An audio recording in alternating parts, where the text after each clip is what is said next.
இந்த மாதிரி பிஞ்சு கத்திரிக்காய் கிடைச்சதுன்னா வாங்கறதுக்கு மிஸ் பண்ணாதீங்க. ருசியான காரக்குழம்பு செஞ்சு பாருங்க. செம்ம டேஸ்ட்டா சாப்பிடுவாங்க. எப்படி செய்றதுன்னு பார்க்கலாமா?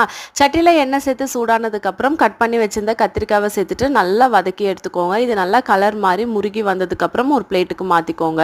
அதே எண்ணெயில கொஞ்சமா வெந்தயம், கடுகு, மிளகு, சீரகம் சேர்த்து நல்லா பொரிஞ்சதுமே 2 பெரிய வெங்காயத்த பொடியா நறுக்கி சேர்த்து வதக்கிக்கோங்க. இது கூடவே 10 பல் பூண்ட சேர்த்து வதக்கிக்கோங்க. காரக்குழம்பு செம்ம டேஸ்ட்டா இருக்கும். வெங்காயம் நல்லா சாஃப்ட் ஆனதுக்கப்புறம் 3 பெரிய தக்காளி பழம், உப்பு சேர்த்து தக்காளி பழத்தை நல்லா குழைவா வதக்கிக்கோங்க.